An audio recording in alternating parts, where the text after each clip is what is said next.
Hey, what's up guys, I'm Praetorian, welcome back to Crusader Kings 3, Roads to Power. So I think we are going to go ahead and support this faction. This is an independence faction, and this is what we want. We want to break apart the Anglo-Saxon kingdoms. That'll make it easier for the Norse to expand here. So let's go ahead and join the faction, take this contract. Our fame is not high enough to ask for land, not that we want to. So we'll go with this option here. And thus we are now part of that faction. Let me just wait a little bit to see if this situation changes at all. In the meantime, we'll help the Norse rulers here increase their control of the counties by dealing with the rampant bandits and panicky peasants. So we'll do this contract. Of course, one negative is it does reduce our total soldiers, or it can anyways. So let's go ahead and travel over there, not very far, so it'll only take 10 days. So this one is a much better example of this contract type than the one that we did a few episodes ago, since there's 6 counties where we'll interact with. I think the other one only had 1. To succeed, you only need to get a majority of the counties under the marshal's control. I'm not sure if it'd be 3 or 4, but it doesn't really matter because just based on our character, we're going to probably want to do this option for every single one of the counties, which is silence your people or die peasant. It's a martial challenge. There is a 67% chance that we can be successful without having to leave the men behind. And so this is what I talked about in that previous video when we did this contract, is that sometimes it can reduce your total soldiers since you have to leave those troops to help control the county. So let us hope that we don't have to leave behind 180 of our Varangian veterans. Now, regardless of which of these happens, we'll increase the control by 1, and we also reduce our stress because we're wrathful. That's what our character wants to do. Went with this option, we'd actually gain stress. So let's go with that. We unfortunately did have to leave those men behind. Let's hope that that's not the case in each one of these. It's going to cost us a lot in provisions to restore all those lost soldiers, and thus we'll probably lose out on this mission just because there's 6 different locations. So Ulfr's wife is dealing with some mild frostbite, and so we can allow the doctor to treat her. 60% chance that it's successful, 39% chance that she'll gain severe frostbite. In that case, she'll develop a grudge against us. We can instead say, I read about a treatment in a manuscript once. This is a little bit lower chance of success, but we would lose stress because we're brave. Or we can say that we must keep on going. This is a 50-50 situation, but we would lose stress because we're sadistic, and I really feel like this is what our character would do. We don't really care about this woman all that much. We barely even know her. And of course, the frostbite worsens. And we've had some very bad luck throughout the campaign, so 50-50 chances, like we saw with that situation in the hunt and us losing our leg, that was also a 50-50 chance of something bad happening. But when we're failing 94% chances of success, I assume 50-50 is always going to go against us. So she has that severe frostbite. We got another travel event. This one we've seen many times because we have these 2 traits. We'd only need to have one of them. We got both of them. We can easily deal with it and also get some prestige out of it. And this is all getting us trade experience for the traveler trait as well. So we just take a look at where we're at on improving that trait. So we have 18 experience for the wanderer and 8 experience for seasoned. We also just got those bonuses for traveling to Hadrian's Wall. So again, we'll go with this option. And this time we didn't have to leave any troops behind, so that's good. So it's going to start making our way to the next location. That other option is just if you want to quit it, which I think you still get paid if you've gotten the majority, but we can get additional bonuses for doing really well with that contract. So this is the event Snowbound. It has been snowing for days now. The road ahead appears completely impassable. However, as I look ahead, I see a small group of people approaching us fast across the snowdrifts. Soon a man stands before me and speaks with a wide grin. You seem to be in quite a predicament, but fear not, for a fair price we will help you return to your travels. So we say helping others is his own reward. This is a diplomacy challenge that we will most certainly fail in. Instead, we can say it is a fair price, pay him the 15 gold, or just say that we'll manage on our own. I think this option fits our character the most, and we also get trade experience in the traveler trait, and we don't have to pay anything. I don't really care if we're delayed by a week or 2. And it looks like we were by 1 week, and that got us the 8 experience. Alright, so this is the 3rd part of the contract. And again, we had to leave soldiers behind. I'd figure it's a 1/3 chance that you gotta leave soldiers behind, and so far we've had to do it twice. Smoke ahead. So So we got this event because there's a siege happening in this location. So basically we're trying to avoid any issues with the besieging army. So we can either blend in with the peasants. This is an intrigue challenge. 85% chance that we pass unnoticed, but we'll lose some prestige and gain stress because we're brave. Instead we say, I'm Captain Magnus. They will let us pass. Diplomacy challenge, which we will definitely fail in. We'll also gain stress because we're brave. We can instead do the show of force. This is martial prowess challenge, the best chance of success here. Or we can instead pay them, and in that case you will also get this wander to join your camp, which he's okay. He's got average intrigue and good martial. His prowess is garbage though. I think this is the clear choice for our character.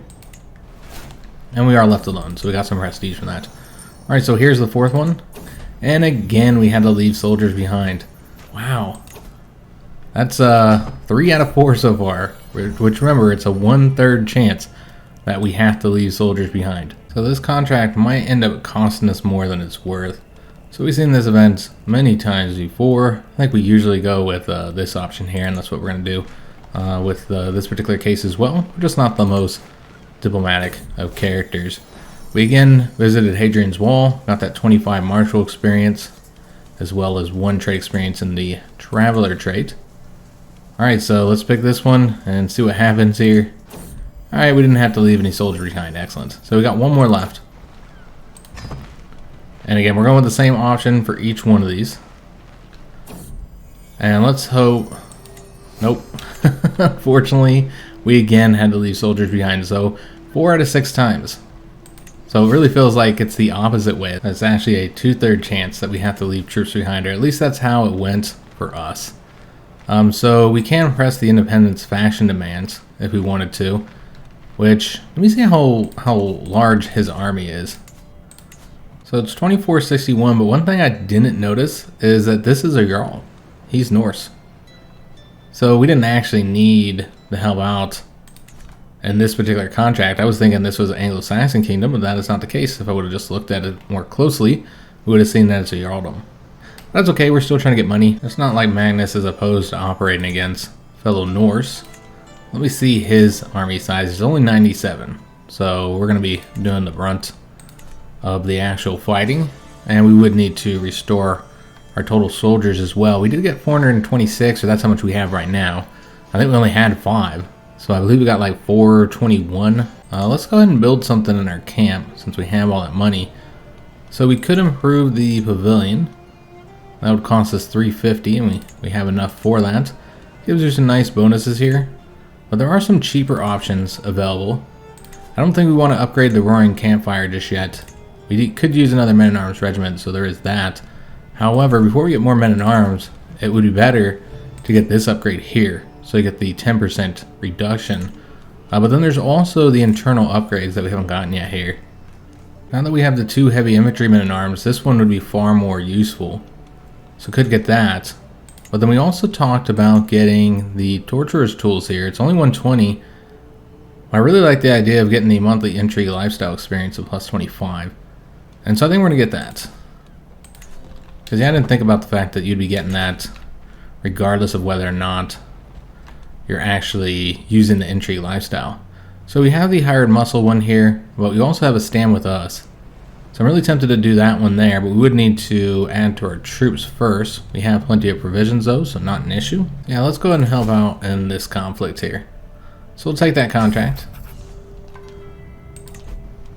And as of right now, they're at a 0% war score. We're going to have to sell across to Ireland. Our side is besieging 2 locations, which they'll complete in 5 months and 8 months, while the enemy is sieging a location where it will take them 10 months.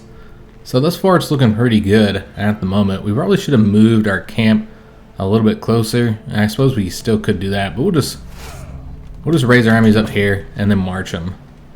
So we could go across. This would take 5 months. So probably quicker to go by sea. But you got to consider also that you need to wait a month. Yeah, this is still probably going to be quicker. We got to wait a month to get rid of that penalty. So I think it's going to be slightly quicker. Maybe a month or 2 that we'll save. There's another mission over here to fight corruption. I don't know if we want to do that. And we got paid a lot of money for it. But you got to consider the fact that we lost our troops, which I did forget to raise up those troops again. But we can do that once we land over here. This is an event about unfamiliar rations. We've seen this one before, but this time we have the traveler trait, and so it opens up a new option, which will give us 400 provisions, and nice little modifier here, and we'll also lose stress, not that we have any, and then also all of our followers will get increased prowess and stress gain reduction. So yeah, that's much better than the last time that event fired. I want to say it didn't go the way we wanted to. So once these guys get here, let's go ahead and refill our men at arms using the provisions. It's going to be 1224, so quite expensive. So we've gotten rid of the recently disembarked penalty. So let's go and attack over here. We're going to get a lot of bonuses, including defended in hills. So it should be a pretty easy battle. Got us a new level of devotion. Alright, excellent. So we're a devoted servant, increasing opinion with the clergy by +10. We captured an enemy combatant. Just take a look and see how we did in the actual battle here, including how our champions did. So they got a lot of kills, and here in the events we can see that Heralder slew this character here while he was retreating from battle. And we captured 2 characters. Okay, so let's go and dismiss that. Are any of these characters important? No. So let's go ahead and deal with those now. We'll see if we can't get a ransom. Seems that that is not an option. We could recruit them if they're any good. I mean, he's okay. The 9 prowess, the 11 martial. This character here is even worse. Maybe just execute them both. Could demand their conversions. We don't care enough about that. Don't want to recruit them, and the hook isn't all that helpful. So I think we're just going to kill them. We don't have stress, but we do get the piety. So let's go and kill them both. Just stepping up our kill numbers. Alright, so now that that's been done, I suppose we'll help out with a siege. Go after their capital location here. Not entirely sure why they're not doing that. They want to stay close to this other army, but the enemy doesn't have an army, so there's no real threat out there. So this is just the rune event again. And we'll go with the same option here. And we got ourselves a small trinket. This is actually a pretty good one though. Yeah, much better than what we found in the last rune. So this increases prowess by 3, also a 15% fertility bonus, and a small boost to health. So very useful. And I guess we never put those wolf fangs in place either. Thought we did. I accidentally removed those at some point. Well, anyways, we got a nice prestige bonus there. It's really not the most exciting item. We'll keep it because it always is helpful to get more prestige, but it'd be like one of the first things we sold once we got enough items.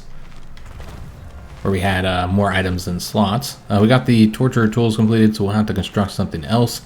And we're getting that settlement offer as well, which we're going to decline. So the war is now over, and we're going to get 122 gold plus the piety. So let's go and disband our troops here. So I think the next building we're going to invest in is the Proving Grounds. Get the level 4 there. I want the 10% reduction to the men-at-arms recruitment cost. You're also getting a nice bonus to the men-at-arms damage, and that's for all the men-at-arms. And we increase the size of the regiments as well. So this is going to be 240, so it's kind of expensive. So I think we're going to move our camp over to here. This does allow us to see if any other contracts pop up, but more importantly, it'll hopefully allow us to find somebody else to recruit, and we need to get more provisions because we're running a little bit low. So kind of event here, wrestle for it. Ganupa's most recent foe slumps down, panting and defeated. Wrestling is a fairly popular sport amongst most mercenaries for obvious reasons, but Ganupa pursues it like it's an art form.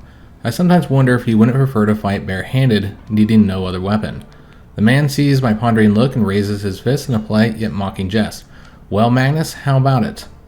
So we say brave words for an imminent loser. It's a prowess challenge, 96% chance of success. Probably what our character's going to go with. We can instead have him beaten for even asking. As a sadistic character, we would enjoy this. It also increase our dread. I don't think it really fits Magnus as well as this option does. Or we can just decline, which we would not. So we're going to go with this. And of course we wrestled him into submission, got the prestige, and he has respect for us now. We have another opportunity to loot a tomb, which of course we're going to take. Intrigue challenge. And we'll get that 50 gold. so we were successful there. We have run into bandits. The brigands launch their attack whilst we are still moving. Our defenders and vulnerable members alike spread out in a long snaking line.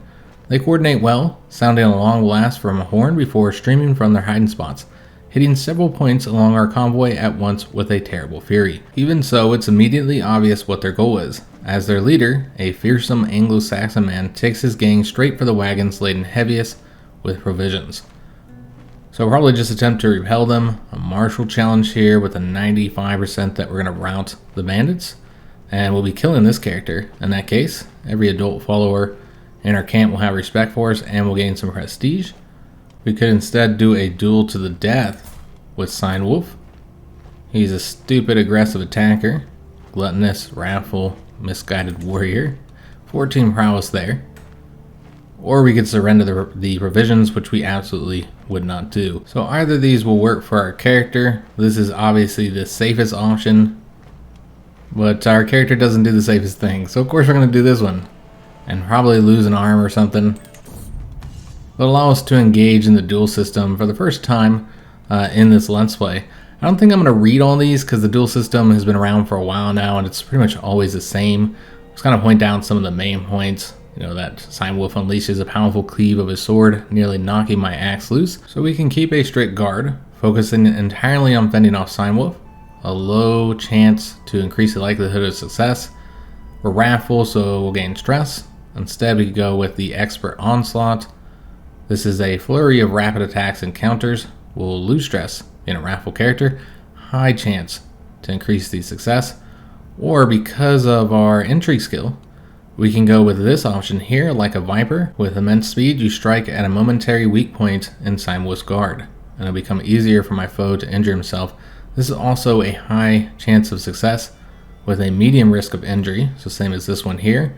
You don't lose the stress. Both of these fit our character. Magnus is very ruthless, so he'd certainly do this one, but he's also an angry berserker guy, so we'd certainly go for this one as well. I think this one's just the better one, so we'll go with that. Only the narrowest of margins stops me from claiming bloody victory. My form is good with only small errors, while his stance is a disaster. My opponent is still holding off my blows well, but he seems close to faltering. Alright, so we have a couple different options, including the ability to go berserk. I think that's the one we're going to do, and try and rip and tear at him. Yeah, that seems like the funnest option, rather than just tiring him out or going with the strict guard. So let's go with this choice here. Rage, anger, and insatiable need to kill well up inside me, tearing a bloody hole in my psyche. I feel the berserker gang overtaking me, but it is good pain. Red mist clouds my vision, so much so that I see almost still scenes of my actions more than the actual deeds. Wolf's weapon useless as he half snaps in two, his arms snapping almost in two as I smash them aside. His face a bloody mess, dripping cracked teeth and rent gums as I pull my fist back for another blow. When I come to, there's something sticky and wet under my heel. A glance confirms it to be what's left of Wolf's skull. So goodbye, Wolf. Alright, so we killed him. We don't get the respect modifier, unfortunately. But we do get the trade experience in the Hasta Looter. So there is that. So we got a victorious duel. Their leader's death sparks a frenzied panic in the bandits. Screams and cries turn from terrified non-combatants in the baggage train to ruthless killers seeing a plan unravel in the worst way before their eyes. The most cowardly break and flee, the more ruthless wound comrades to cover their escape. Either way, the attack is over within minutes. So no one steals from me, and we do still get the respect opinion. Alright, excellent. Plus we get 250 prestige, because we won against the leader in one-on-one combat. Alright, so our camp has moved. Not seeing any new contracts available. I don't really want to do this one, because it's a diplomacy scheme. Not only do we suck at diplomacy, but we don't have any followers that have high diplomacy either. I suppose before we do any contracts, we're going to visit the castle holding, because we have several things we might want to do here. Let's start by going to the tavern and hearing that story. Maybe increasing our diplomacy here. Okay, so we just got that one. So now let's see if there's anybody good to recruit. We got 3 ladies here. So 36-year-old wise woman. She does have good diplomacy and great learning. Prowess is alright as well. Got a 40-year-old character here with fantastic stewardship. And then lastly, a 33-year-old with the Hell trait. Could potentially marry her to somebody, but overall her skills are not as impressive as this first character. Overall, she's got the best skills. And I guess she's not too old to marry somebody, but probably wouldn't have any additional children. Question is, do we want to pay? Yeah, we don't really want to pay any of these characters that much money. I don't think it's worth it. So instead we'll go to the castle and see which options are available there. We might even be able to recruit somebody. But first let's visit the local training grounds, because I'd like to increase our prowess. I think that's worth the 90 gold. We would not want to recruit this character. His aptitude is not as good, and he's also really old. So let's give the 90 gold to increase our prowess. Not that we really need to get any higher. It's at 46. So I looked in the garrison, and there wasn't anybody worth recruiting, and we did not have a good chance to win at dice. And then I did this option to get, I think it was like 6 soldiers or something like that, because we really didn't have much of a shortage here. We can look in here and see if we want to get the supplies. I'd prefer to do it without having to pay them. Martial challenge is 75%, entry challenge 85%, so let's go with that option. And we're able to steal those, fantastic. So we pretty much don't ever have to pay for our supplies anymore. Let's see if there's any other contracts. I'm willing to spend some prestige for this. I feel like we've already done a lot of martial contracts. So we're going to do the stewardship one. I don't know how well we'd actually do at that, but we can at least try it. Our character's stewardship is decent at 13, but our followers, none of them are all that good, so I'm not entirely sure how well we do at this. These are both boundary disputes. Okay, so yeah, we'll do this one here. Just for something a little bit different than what we've been doing. It's also not too far away, so we can quickly get over there. So the walls here are crumbling. We can say I think I can resolve this. A stewardship challenge with a 43% chance of success. Or we have this option available because of our prowess. You just need some strong backs. No percentage chance, so we definitely succeed. We'll get the 75 gold and complete the contract. Also get some prestige. The mayor will become a patron. And we also increase our prowess by 1. The county will get this wall strengthen modifier here, decreasing the danger and increasing the popular opinion. And no matter what, we get these revisions. You can also do this option here, where it's going to cost a lot of stress, and you don't get the increase to prowess. So that's just basically if you can't do any of these other choices. This one's unavailable because we don't have the officer position to delegate to. So we'll go with that. So it was successful, and got a quick payday. So I suppose we'll head over to this location next. We did spend the prestige to get these 2 contracts, so might as well do them both. Got lots of people we can make requests from. And we also visited Offa's Dyke, increasing martial experience and the trade experience for the Wanderer. And that got us the martial work, so we'll have to get that selected. So this is a different situation, double dues. Again, we can try and resolve with the stewardship, and we just don't have high enough stewardship to have a good chance of success there. Instead, we can say Ulfr will stay to work through this dispute. He'll move to his court, and Ulfr would not return for about 4 to 8 years. So I don't think it's worth going with this option here, not for what we're getting paid. Or you could go with the default option and take distress. It's really not difficult for our character to lose stress. So I think it's better to go with this and make sure we succeed. Because 43% chance is just not great when it comes to our character. Alright, excellent. So we got that completed. Let's go and get the next perk selected, which we're going to get the absolute control. This is bonus modifiers for the steadfast camp. It will now scale with dread as well. So let's take a look at our current bonuses from having the steadfast camp. So night effectiveness is now 67% bonus, 2.7% for the contract scheme growth, and army toughness is 33%. That's incredibly powerful. So that's definitely worth getting. Yeah, those are much higher bonuses than what we were getting before. So we're still constructing that upgrade for the proving grounds. We also got an event here regarding our daughter, a nose for trouble. So this is where she can get a dog. We can allow her to keep it. She'll get that modifier to diplomacy and prowess. She'll be grateful, and she'll lose any stress. We can instead drown the puppy, what's crazy here is even though we're sadistic, we would still gain 162 stress. So quite a bit, and we'll be rivals with our daughter. So even a sadistic character doesn't really want to do this. It's rough. And you know, if Magnus did such a horrible thing, I don't think any of us could root for him anymore, despite the fact that he's supposed to be depraved based on his name, but that's just too much. Or we can go with this one. I think we're just going to say this. I suppose we'll go ahead and do this hired muscle mission. I know we've already done these many times, but usually we're successful in it. And so it should be some easy money here while we wait to get that camp construction done. So this is what our setup is going to look like. We can get up to 100% success chance. It's going to climb up very quickly as well. And the phases, I think, are only 10 days. So yeah, these martial missions are really easy for us to do. We just need to get one more phase done, and then we can execute the scheme with the 100% chance of success. So again, I think it's worth doing. So we'll head back home. And then I think we can start making some demands of our patrons. There's 5 requests available. So we'll probably just want to take money or arranging marriages. I don't think he has any. I looked at him recently. But this character here, we can see if he's got anybody. Looks like he does not. And the only thing he can get is provisions, which would result in us getting 10 gold here. We'll just hold on to that one for now. Maybe there'll be better options in the future. See if this guy has any potential wives. So her husband was slain in battle. She's intelligent, so very useful to have her in the camp. So let's arrange a marriage for her. I know she's even older than that last woman that we had found, but we're gonna marry her to a giant anyways. Just gonna send that proposal off. And let's see what we can get from these other characters. So again, just provisions, and that's the 10 gold. Or 20 gold from this character. So that's what we'll do.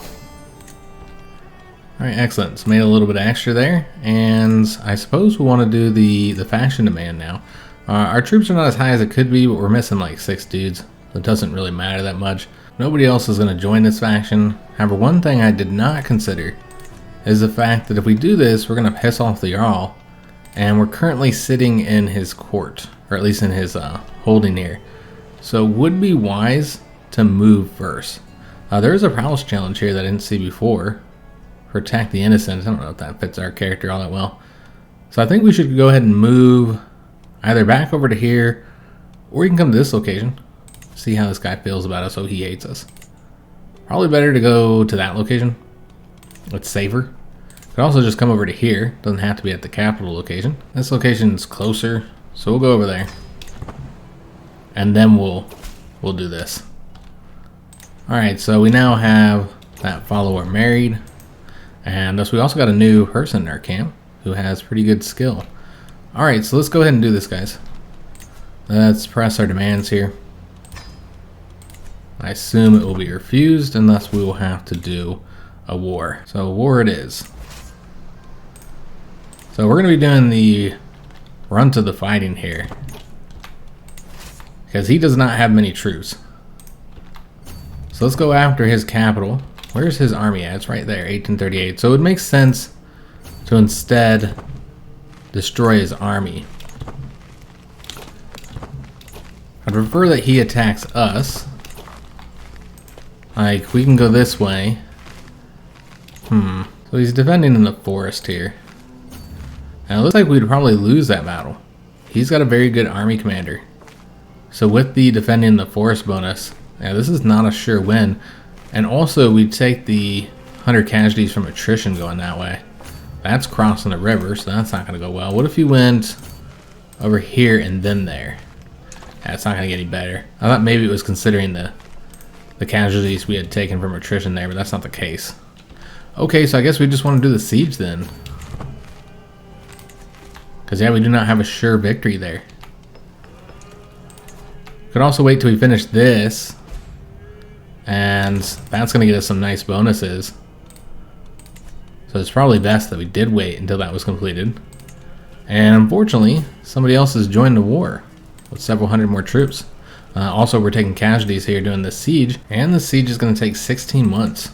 That's quite a long time. Alright, let's go ahead and get that one upgrade for the heavy infantry, the personal bounce.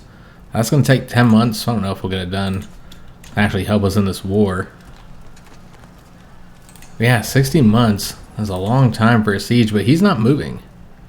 So maybe he just sits there. I think he considers it too risky to try and do the siege himself. Or maybe he's waiting for this army. Because now he has 2,200 troops, though they are getting that one penalty because they just recently disembarked. He can also wait for us to take casualties here from attrition. And I'm not sure what's going to happen here, guys. Because if he comes after us, there's a good chance we'd lose if he attacked us right here. He's got time to wait with the 8 months here. But yeah, we're lucky that he sees us as too much of a risk. So he won't come over and do the siege either because he doesn't want to be next to our army. And he's also not attacking, and thus he's letting us complete the siege. I really feel like he's got a good chance to win here, especially as we're taking casualties. How long do we have to wait to refill? Well, we can't refill here. But we can always leave over to this territory and then refill. Yeah, it looks like we'll get the siege finished up. We're at 18% as well here on the war score. That's ticking up. Because he needs to take this capital, which he's just not doing. We did get the personal bounce completed. So yeah, this was really a mistake, him allowing us to get that. I mean, he didn't know that we were getting it, but he really should have attacked because now he has an even worse chance because we have increased damage and toughness for 2 of our men-at-arms units since we have 2 heavy infantry, and plus we can get the bonuses from having a heavy infantry captain. So let's go ahead and appoint somebody there so we can get even more bonuses to the heavy infantry. This increases their damage and screen, also allows us to increase their size. So Ganupa would be an excellent choice. He does not have an officer position yet. That's good because I don't really want to give Aki even more positions here. So yeah, let's go and appoint him. And so that's going to give us the plus 18 for the infantry damage, and plus 8 for their screen, and plus an increased size. So let's go ahead and take advantage of that now. We have the money. So we'll be increasing the size of both of these 2 regiments here. Oh yes, I forgot that we got another one for all of our regiments because of that one upgrade. Did spend a lot of our money here. But once we refill, we'll have quite a bit more troops than we did have before. 2306. We finished the siege, now we're at 38%. We also got the 20 gold from there. And then let's go over to here to refill. I guess I could have done that location too, but I was just worried he'd come and attack us. So let's go ahead and refill our men-at-arms. This will cost 902 provisions, which we very much have. Gets us up to 2306. So now we need to try and engage him in battle. I feel like we got a good chance to win. Oh, he's got another army here. Well, let's go here and destroy this 761 first. It's a nice, easy victory there. We didn't even lose anybody. Yeah, it was super easy. And it's still saying we'd probably lose. That's interesting. I don't think that's right. I feel like we should be able to win, especially if they're not getting any bonuses from the location. Here he gets the defensive bonuses since that's his own territory. This would be in the forest. Okay, so he's finally going to attack us. Oh, it seems he changed his mind. However, we can attack here where he does not get any defensive bonuses. And I suppose that's what we're going to do and just hope we don't lose there. I feel like we should be able to win. Oh, well, we weren't able to get him there. He must have like a fantastic commander because, you know, our commander's pretty solid as well. Okay, so I guess we'll attack here. No defensive bonuses. We could have allowed him to lose troops to attrition as well, but it's too late. We're already attacking. Yeah, he does have a great commander, but not good enough. So that's the 100% that we needed. We also increased our fame level. So now we're illustrious. Are we getting any of this war score from that person we captured? No. So let's go in here and deal with the prisoners. So this character can be ransomed for 10 gold. We'll see if we want to recruit them. Good learning and stewardship, but yeah, I think we'd rather just get the 10 gold in this case. And then this character here, also quite old, but still has a really good prowess. And we can't get any money. I feel like we would recruit this guy. He's also sadistic and brave, so kind of fits with our crew here. So we'll get him recruited. Alright, so the war's over. We're just waiting for it to actually end. Could start a siege, I suppose. I don't expect we'd get it done in time. So it seems that we're enjoying the food at the Jarl's court here, which kind of strange because our camp is not in that location, just our army is, and he's our enemy. So again, kind of weird situations here with the events because we're at war with them. And now we're going to give him a weak hook to either get 7 gold or 118 provisions. I guess the provisions are worth more, I don't know. So making sure we have that paused. I don't know if he can use that hook to force end of the peace, but what I didn't know is that we're the ones that have to enforce the demands here. So let's go ahead and do that. So the contract has now been completed. Makes sense that we're the war leader there, since we were the leader of the faction. We had the most power. We're generally not the leader as a landless adventurer though. So we have some more requests that we can make here.